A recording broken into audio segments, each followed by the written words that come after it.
Guys দেখো কতগুলো আম নিয়েছি, আমের জুস বানাবো বলে।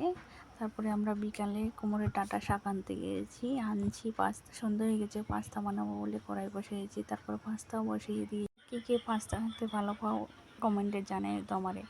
আমি তো খুব ভালো পাই। এখানে কথা বলতে বলতে পাস্তা সিদ্ধ হয়ে গিয়েছে। সিদ্ধ হওয়ার পর একটা প্লেট নিয়েছি, প্লেটের মধ্যে রেখে দিয়েছি। তারপরে আমি এদিকে কাঁচামরিচ চলে গিয়েছি, কাঁচামরিচ আনছি, কাটছি, আরেকজনকে ভিডিও করতে দিচ্ছি, ভিডিওটা নাড়াচাড়া করতে আছে। তারপরে একটা পেঁয়াজ নিয়েছি, পেঁয়াজটা অনেক বড়, কিন্তু পেঁয়াজটা কাটতে কাটতে সময় লেগে গিয়েছে বহুত। কাটতে কাটতে এদিকে আমি কড়াই গ্যাস জ্বালিয়ে দিয়েছি, কড়াই বসিয়ে দিয়েছি। কড়াই বসার পরে তারপরে আমি তেল দিব। আবার এদিকে পেঁয়াজটা ভিডিও করা হয়নি, এদিকে আমি পেঁয়াজটা কেটে পাঠিয়ে নিব। পেঁয়াজ কুচি আর কাঁচামরিচ কুচি কেটে পাঠিয়ে নিয়েছি, যে তেল দিয়ে দিয়েছি। তারপর নাড়াচাড়া করে নিয়েছি ভালো মতো, পেঁয়াজ আর লঙ্কা কুচি দিয়েছি, এখানে ভালো করে নাড়াচাড়া করছি। তারপরে আমি এখানে পাস্তা দিব।